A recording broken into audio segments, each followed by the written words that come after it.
Buenas tardes, profesor. Buenas tardes, compañeros. Mi nombre es Kevin Caraboreque Espinosa. Buenas tardes, profesor. Soy Danely Valdés Carmen.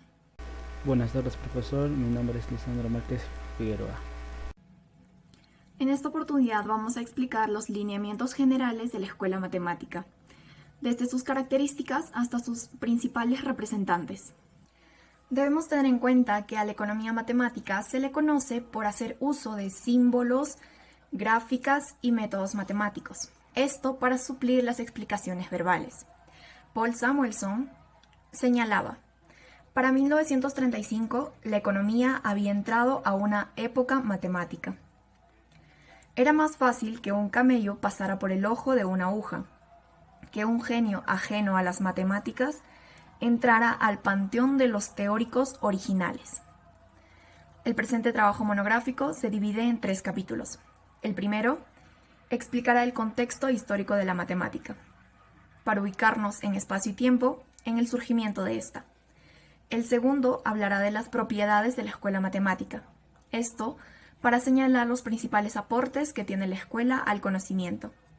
Y por último, el tercer capítulo nos hablará de los representantes y sus principales postulados. En el capítulo 1 veremos lo que es el contexto histórico de la economía matemática. La economía matemática surge en el siglo XIX, pero años más tarde se va a llegar a matematizar, por lo que vamos a considerar 2 puntos importantes de la historia relacionados a la economía matemática.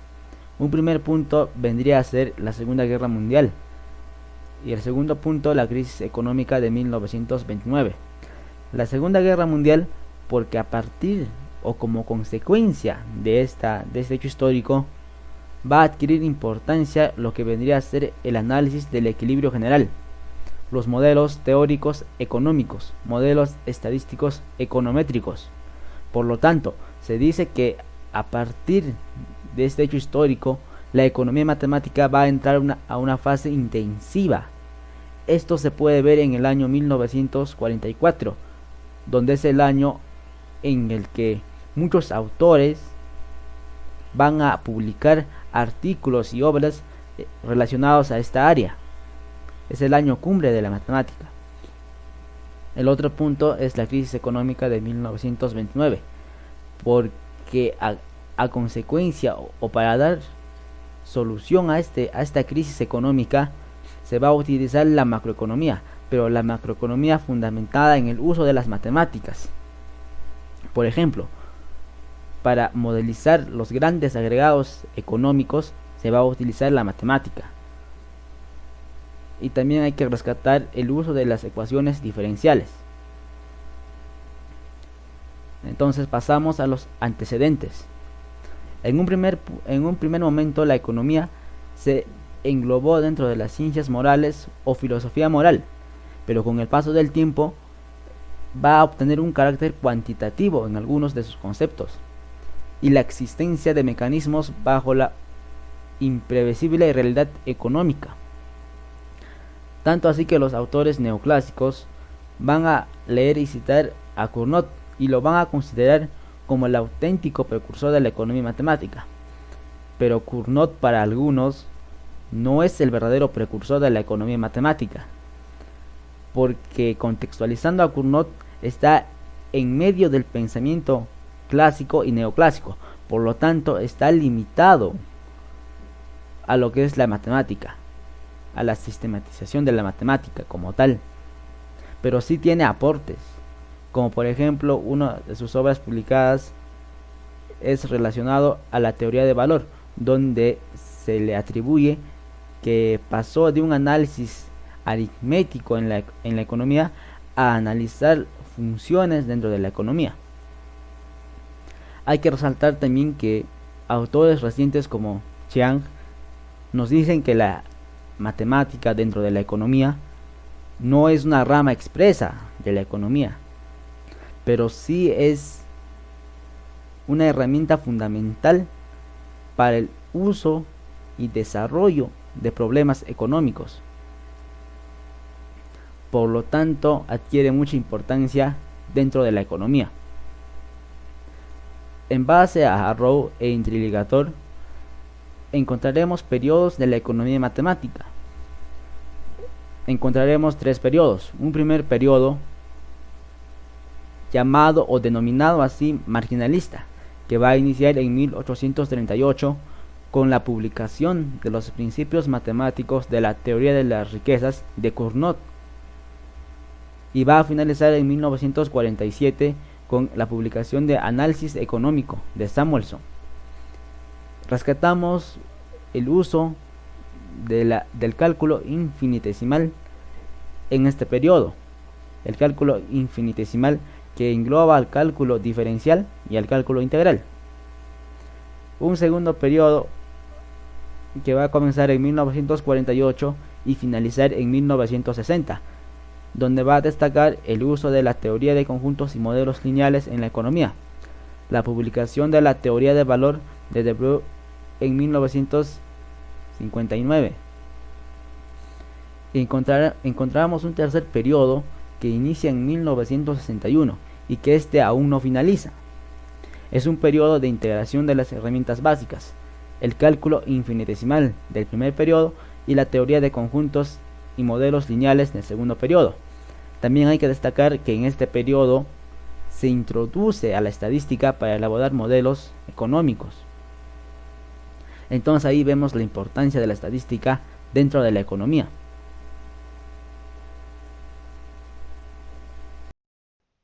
Capítulo 2. Propiedades de la escuela matemática.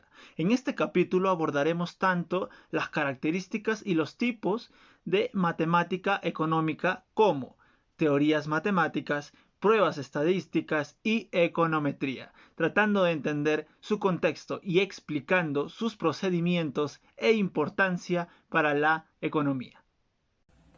Ahora entramos a los tipos de economía matemática. Tengamos en cuenta que existen 2 tipos de economía matemática. La primera se utiliza para derivar y expresar teorías económicas. Dentro de esta encontramos al álgebra, el cálculo, la diferencia, las ecuaciones diferenciales, el álgebra lineal y la topología. Estas son las herramientas principales que se usan en este primer tipo de economía matemática. El segundo tipo de economía matemática se utiliza para poner a prueba cuantitativamente hipótesis o teorías económicas. El análisis de regresión múltiple es la herramienta principal a usar en este segundo tipo.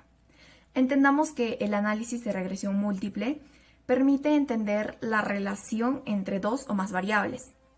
Implica una variable explicada, que es la variable dependiente, y variables adicionales, las variables independientes, que se estima producen o están asociadas con cambios de la variable dependiente. Uno de los 3 tipos de economía matemática que vamos a tocar en esta exposición es precisamente del cual les voy a hablar yo, de las teorías matemáticas. Con el fin de dar una ilustración tan simple como sea posible de la forma en la cual las teorías económicas se expresan matemáticamente, se utilizan las relaciones de la demanda y la oferta como ecuaciones algebraicas, como vamos a ver a continuación. La relación de la demanda se expresa como, y estamos teniendo ahí una expresión algebraica, donde podemos ver Q de X es la cantidad del bien X, P de X es el precio de X, de un bien X, aclarando. Gustos GP son los gustos y preferencias del consumidor. Tenemos también el ingreso de los consumidores y el precio de los bienes relacionados. Por ejemplo, bienes sustitutos y complementarios. Ahora, vamos al gráfico que está ahí. Explícitamente nos está explicando y resumiendo todo al decirnos que tenemos la curva, la de azul, tenemos la curva de la demanda. ¿Sí? Ahora, si la demanda aumenta, se va a desplazar hacia la derecha. Y si la demanda disminuye, ya sea por algún parámetro que vamos a mencionar, la curva de la demanda se va a desplazar hacia la izquierda. ¿Sí? Vamos con un ejemplo. El ejemplo del ingreso de los consumidores. Si los consumidores aumentan su poder adquisitivo, van a demandar más hamburguesas. Entonces, el aumento de la demanda va a hacer que la curva se desplace hacia la derecha. Ahora, por el contrario, podemos hacer el otro caso, de que el ingreso de los consumidores de hamburguesa disminuya. Entonces, por ejemplo, si antes se comían 2 hamburguesas, ahora se van a comer una o tal vez ya no coman. Entonces, en este caso, se reduce la demanda de hamburguesas. Por ende, y en consecuencia, la curva de la demanda se estaría desplazando hacia la izquierda, ¿no? Acá tenemos a la oferta.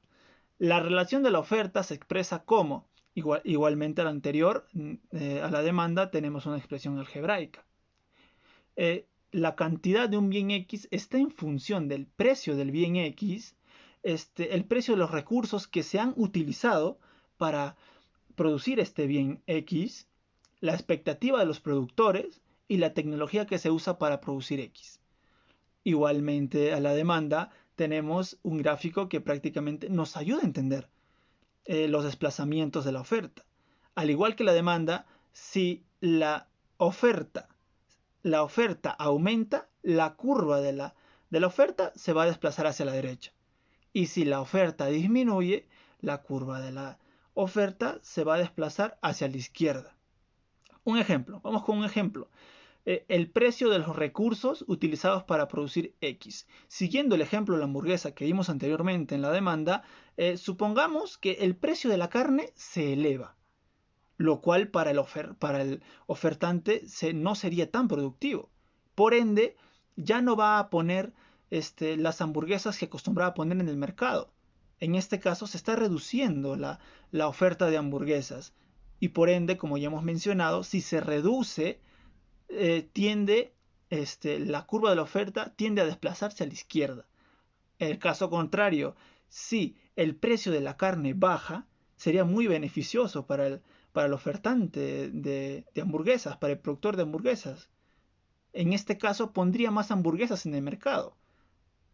¿Y esto qué quiere decir? Que aumentaría la oferta. Y al aumentar la oferta, como ya hemos mencionado, la curva de la oferta se estaría desplazando hacia la derecha, ¿no?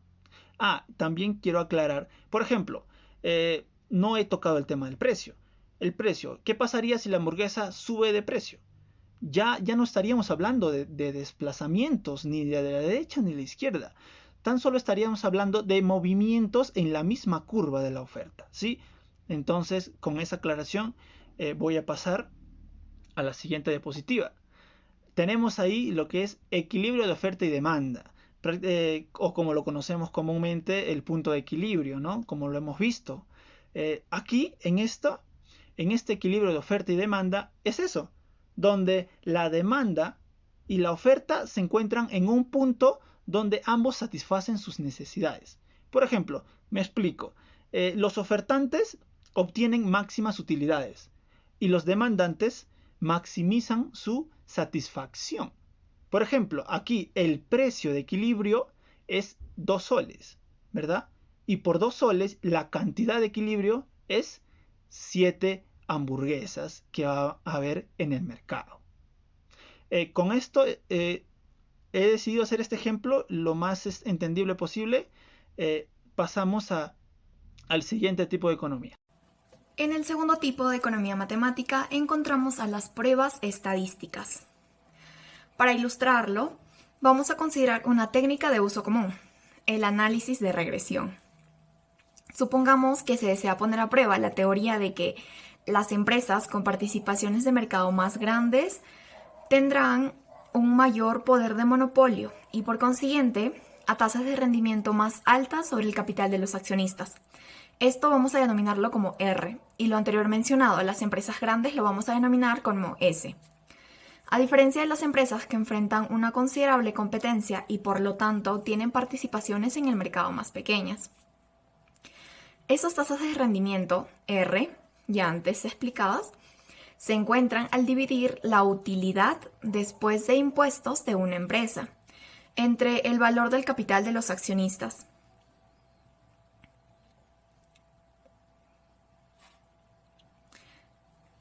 Esto a su vez consiste en 1. El dinero recibido por la empresa cuando emitió las acciones. Y el punto 2, las utilidades retenidas, reinvertidas por la empresa a lo largo de los años. Bien, por supuesto, ya se sabe que los distintos parámetros de la participación de mercado, por ejemplo, intensidad de publicidad, que lo vamos a denominar como A, y los niveles de barrera de ingreso, lo vamos a denominar como E, probablemente influyen en la tasa de rendimiento de una empresa, porque supongamos que si se usa mayor publicidad, la empresa va a tender a ser más conocida. Entonces, esas son pequeñas variables que influyen en este parámetro. El investigador elige entonces una forma algebraica para resumir estas relaciones. La forma se basa en el tipo de teoría antes mencionada. Y una de las formas es la siguiente. Como ya se había explicado qué significa cada una de las variables, vamos a considerarlo de esta manera.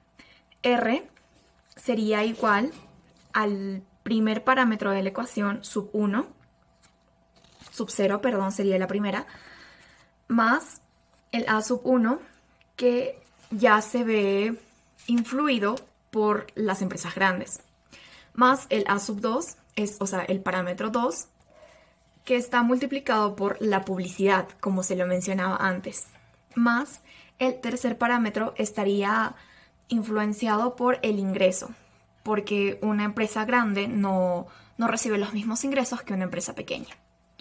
Y por último tenemos una variable independiente. Esta sería la fórmula que vamos a considerar en esta ocasión.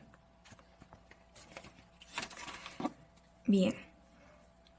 El siguiente paso es identificar una muestra de empresas para las cuales se puedan obtener datos sobre las tasas de rendimiento y la participación de mercado. Supongamos que estos datos proporcionan un diagrama como el que se está mostrando en esta diapositiva. Una vez que tengamos nuestro diagrama, nuestro gráfico, utilizamos el análisis de regresión para ajustar una línea a través de los puntos de dispersión y se puede visualizar cómo está en la imagen.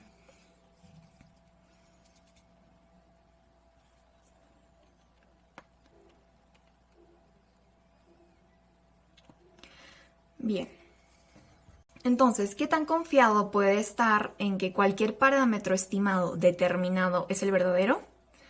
Los investigadores utilizan varias pruebas estadísticas para definir la confiabilidad de cualquier estimado dado.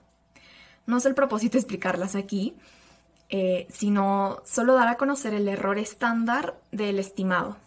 Entonces, eso sería todo en cuanto a las pruebas estadísticas.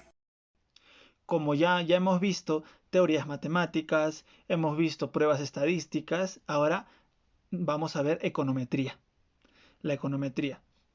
La econometría se basa en la utilización de herramientas matemáticas y estadísticas para estimar relaciones económicas. Por lo tanto, esta disciplina científica puede, y a partir de ciertos datos, comprobar hipótesis y finalmente pronosticar el comportamiento de variables tanto económicas como de individuos. Bueno, básicamente la econometría es el uso de métodos estadísticos matemáticos para hacer análisis a políticas económicas, a teorías económicas también, y etcétera. Continuemos con la econometría. Principales objetivos de la econometría: estimar relaciones causales. La econometría permite realizar un análisis cuantitativo y cuantitativo de algunos factores que afectan a una variable que está asociada a un fenómeno económico. Segundo, proyectar. Pronosticar variables macroeconómicas como las tasas de inflación, el PIB o los tipos de interés. ¿No? Tenemos un modelo econométrico ahí. Pero primero quiero aclarar algo. Tenemos dos conceptos muy importantes: el modelo económico y el modelo econométrico. Dentro del modelo económico, el modelo económico nos dice cómo los economistas, por lo general, realizan ecuaciones para explicar algunas variables. Por ejemplo, yo les había hablado anteriormente de la demanda. La ecuación de la demanda, donde se interpreta que tenemos una pendiente negativa de la cantidad respecto al precio. Es decir, si sube el precio, baja la cantidad demandada, baja la demanda. Entonces, aquí en esta ecuación, en este ejemplo pequeñísimo que les acabo de dar, aquí trata de explicar el comportamiento de un consumidor. Ahora, vamos al modelo econométrico. Como vemos en pantalla, les he puesto las partes de un modelo econométrico. Pero quiero concentrarme y quiero que ser más explícito y desenvolverme más en el ejemplo. Quiero que vean el ejemplo que yo les he traído, en la parte inferior de la diapositiva. He escogido la variable crimen y los parámetros que tratan de explicar la variable crimen, ¿no? Por ejemplo, tenemos a B sub 0, más B sub 1, más educación, más B sub 2, más ingresos y error. Por ejemplo, todos ellos son parámetros. El B sub 0, el B sub 1, el B sub 2 son parámetros. Ahora, básicamente, si nos damos cuenta, dentro de estos parámetros hay dos muy fundamentales. Tenemos a educación y tenemos a ingresos. Estos van a tratar de explicar la variable crimen, fundamentalmente. Y tenemos esa U que ven ahí, se interpreta como error. ¿Qué error es? Dentro de este parámetro tenemos a todos los parámetros que no han sido considerados dentro de este modelo econométrico. Por ejemplo, ahora vamos a analizar este modelo econométrico, y para eso necesitamos saber dos conceptos muy importantes, como lo son el principio de causalidad y el ceteris paribus. Vamos con el principio de causalidad. Por ejemplo, vamos a agarrar el parámetro de educación, la variable educación. Ahora, a mayor educación, menor índice de crimen. Es lógico, es lo que se busca, es lo que se puede interpretar, ¿verdad? Pero a mayor crimen, menor educación, no precisamente es así, ¿no? Básicamente, el principio de causalidad nos trata de decir que no necesariamente es recíproco. A mayor educación, menor tasa de crimen, pero no a mayor crimen, menor tasa de educación. No necesariamente es así. Eso es lo que nos quiere decir el principio de causalidad. Ahora, el ceteris paribus. Este término ya lo habíamos visto el ciclo anterior, lo vamos a volver a repasar. Vamos a obviar entre comillas. Y vamos a relacionar la variable nivel de ingreso con el crimen. ¿Cuánto afecta, si es positivo o negativo, el nivel de ingreso con la variable crimen? Pero solo vamos a relacionar esa variable, el nivel de ingreso, y los demás va a permanecer constante. En otras palabras, vamos a obviar los demás parámetros y solo vamos a usar el nivel de ingreso para relacionar con la variable crimen. Espero que se me haya entendido el ejemplo, y seguimos con la exposición. En el capítulo 3 abordaremos lo que es los representantes y sus principales postulados. Este capítulo expondrá a los principales representantes de la escuela, como Leon Warlas, Wassily Leontief, John Hitchens, John von Neumann, y sus aportes de cada uno de ellos al conocimiento económico matemático. El primer representante a analizar de la escuela matemática es Leon Warlas. Este representante nace en 1874 en Francia y fallece en 1910 a la edad de 75 años en Suiza. Economista francés, primer profesor en la Cátedra de Economía Política de la Universidad de Lausanne en 1870. Aspiraba a desarrollar la economía como una disciplina teórica positivista. Creía en el empleo de las matemáticas. La mayoría de las obras que va a publicar lo va a hacer cuando ya es profesor de esta universidad. Tenemos algunas obras principales que publicó. Una de ellas es Los principios de una teoría matemática del cambio en 1873. Elementos de economía política pura, publicados en dos partes, una en 1874 y en 1877. Esta es su principal obra porque aporta artículos importantes, como una de ellas es las ecuaciones del cambio y ecuaciones de la capitalización. La teoría del equilibrio general de Warlas es uno de sus aportes de este autor. Tiene muchos, pero vamos a analizar este. Esta teoría del equilibrio general hay que entender que es una secuencia, porque primero lo analiza Cournot y en base a esto Warlas sigue este análisis de la teoría del equilibrio general. Hay que entender que la teoría del equilibrio general es el análisis de todos los sectores de la economía, que todos los sectores van a estar relacionados. En este marco de referencia consiste en las interrelaciones del precio básico y la producción para la economía como un todo, incluyendo tanto bienes como factores de producción. Wallace lo que hace es analizar la cantidad demandada de un bien X, de un bien particular cualquiera, en base a las variables de precios, pero estos precios van a ser de todos los bienes que se pueden encontrar en la economía. O sea, va a haber n precios, y además al analizar un bien particular vamos a tener una ecuación, pero si analizamos más bienes vamos a tener también n ecuaciones. Por eso el sistema es complejo. Entonces Wallace lo que plantea es que un bien, la cantidad demandada de un bien va a estar determinada por todos los precios de los demás bienes.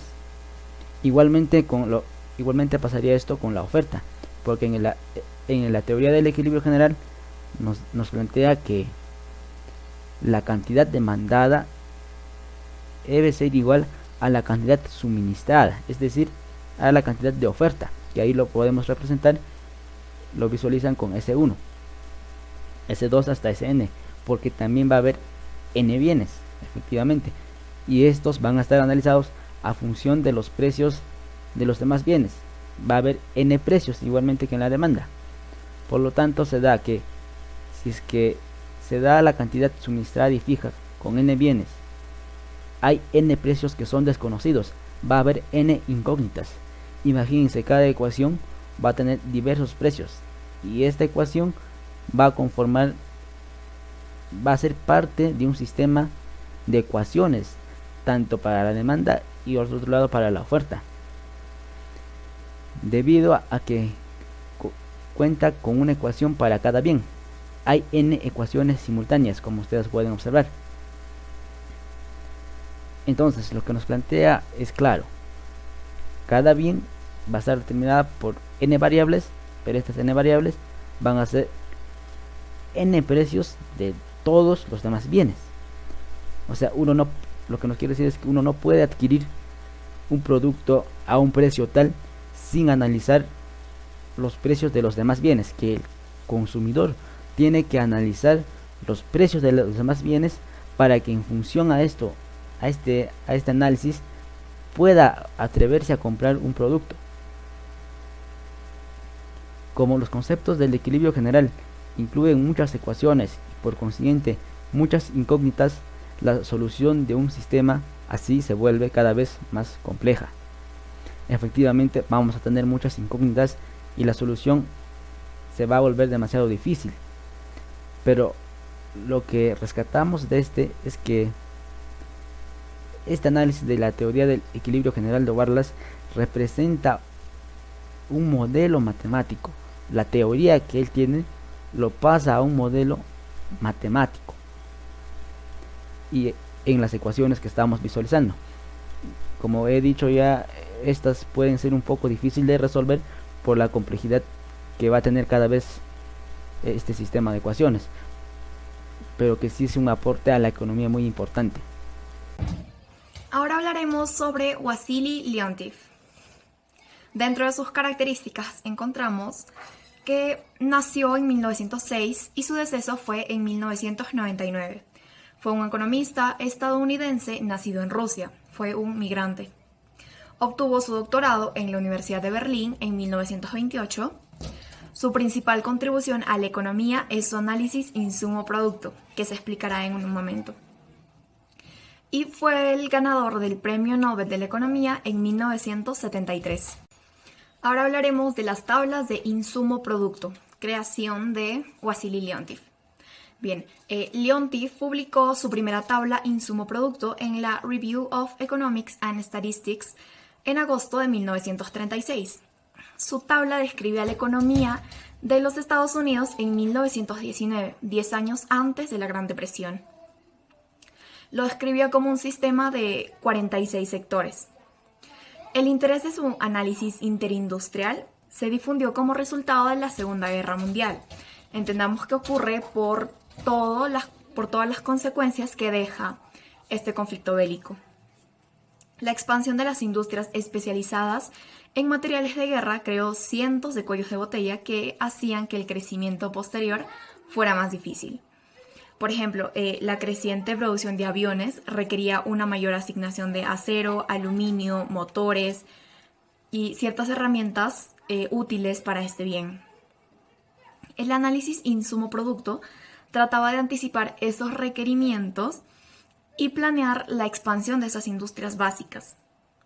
Una tabla de insumo-producto describe el flujo de bienes y servicios entre diferentes sectores de la economía nacional o regional, según se haya determinado, y trata de medir la relación de la industria específica con otras industrias en la economía. Por ejemplo, según las tablas de Leontief, para producir automóviles nuevos con un valor adicional a $1.000.000, la industria tendría que comprar 235.000 de hierro y acero, 79.000 de metales no ferrosos, entre otros. Leontief desarrolló una grid de insumo-producto, que más adelante expandió la Oficina de Estadísticas Laborales. El grid resume la información estadística acerca de la economía, mostrando las fuentes necesarias. Esto revela la relación entre cada uno de los segmentos de la economía. Cada renglón de la tabla insumo-producto que se muestra en la diapositiva muestra el producto vendido por un sector económico a todos los demás sectores. Cada columna muestra el insumo que cada sector le compró a los otros sectores. Entonces, a base del gráfico que se está proyectando, expliquemos que se da lectura de la siguiente manera. Por ejemplo, el sector de vehículos automotores no le ha comprado nada al sector de agricultura y pesquería, pero sí le ha comprado 176 unidades al sector de metales no ferrosos. Esa es la lectura que se le da al gráfico de insumo-producto. Sigamos con los ejemplos. Por ejemplo, el sector de hierro y acero no le ha comprado nada al sector de motores, pero sí le ha comprado una gran cantidad al sector de hierro y acero. Entonces, en esa relación, en las columnas vemos lo que se le está comprando a lo que están en las filas. Esa es la lectura que se le da a la tabla de insumo-producto. John R. Hicks.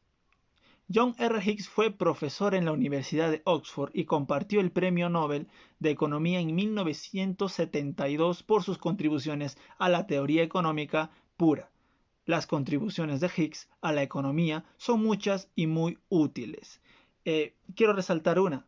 En 1937 escribió un artículo titulado Mr. Keynes and the Classic, en donde ayudó a idear lo que hoy día se conoce en macroeconomía como el modelo ISLM. Es el modelo que voy a tratar de explicar a continuación. El modelo ISLM es una herramienta macroeconómica que busca la relación entre los tipos de interés y la producción real en el mercado de bienes y servicios, y por tanto en el dinero. Tenemos la intersección de dos curvas y vemos el gráfico, la curva LM y la curva IS. La curva IS, que se encuentra en naranja, equilibrio entre inversión y ahorro, muestra las situaciones de equilibrio que existen entre dos o más indicadores para los valores que puede tomar la renta y el tipo de interés. Y la curva LM, equilibrio entre liquidez y el suministro del dinero, representa la situación de equilibrio entre oferta y demanda en el mercado monetario y de valores. Bueno, básicamente este modelo lo que trata de explicar los dos principales mercados que existen en una economía: el mercado de bienes y el mercado de valores. Perdón, el mercado de bienes y el mercado del dinero. Corrección. Tenemos a la curva IS, que resumiendo en lo que acabo de decir, representa el mercado de bienes en una economía y la variable que vamos a obtener, ¿no?, será el nivel de renta o PBI. Y como ya sabemos, el PBI es el valor monetario de bienes finales producidos en un país y que estos son medidos en un cierto tiempo determinado, por ejemplo, 2 meses, 3 meses, un año. Normalmente se hace un año. ¿Sí? Básicamente eso es lo que es el PBI. Ahora vamos con la curva LM. La curva LM representa el mercado de dinero de una economía, que son los tipos de interés. ¿Sí? Ahora, estas dos curvas hacen desplazamientos. ¿Sí? Hacen desplazamientos que son importantes de entender. Se los voy a explicar a manera general. Es un tema muy amplio el modelo ISLM para mayor análisis, pero lo que yo, el objetivo el mío es darles a conocer así generalmente, ¿no? Por ejemplo, tenemos, como estamos viendo estamos viendo en el gráfico, los desplazamientos de la curva tanto IS y LM, tanto del IS1, IS2, LM1, LM2. En el desplazamiento de la derecha, la curva IS es provocada por aumento de la demanda efectiva, por ejemplo, consumo, inversión, gasto público o sector exterior. Se consigue un nivel de renta y tipo de interés superior. Ahora vamos a los desplazamientos en la curva ILM, del mercado del dinero. Vendrán provocados por aumentos en la oferta del dinero, caída de los precios, disminución en la demanda del dinero, y se consigue un equilibrio con mayor producto y menor tipo de interés. A ver, lo que trato de decir, y en conclusión y básicamente, es que la curva IS, se va a desplazar a la derecha. ¿En qué caso se va a desplazar a la derecha? Se va a desplazar en la derecha cuando haya más consumo, haya más inversión, haya más gasto y se reduzcan los impuestos. En estos casos es donde la curva IS1 se desplaza a la curva IS2. Se está desplazando a la derecha, ¿sí? ¿Y en qué casos se desplazaría a la izquierda la curva IS? Cuando en todo lo que ya mencioné se diera todo lo contrario. Por ejemplo, se desplazaría a la izquierda cuando haya menor inversión, menor gasto, haya menor consumo y haya un aumento en los impuestos. Eso es todo lo que acabo de explicar concierne a la curva IS, al mercado de bienes. Ahora vamos a pasar a explicar el mercado LM. El mercado LM básicamente va a desplazarse a la derecha solo en conclusión, porque hay muchas variables, muchos factores, pero en conclusión, cuando hay más oferta monetaria. ¿Y qué es la oferta monetaria? La oferta monetaria es la cantidad de dinero disponible en una economía para comprar bienes y servicios. Bueno, básicamente lo que acabo de explicar, el concepto, tanto los desplazamientos a la derecha, tanto de la curva IS, que es el mercado de bienes, y tanto la curva LM, que son el mercado de dinero, son conceptos generales que son los que acabo de explicar. Ahora hablaremos de John von Neumann, nacido en 1903 y falleció en 1957. Fue un economista nacido en Hungría. Fue profesor de las universidades de Berlín y Hamburgo.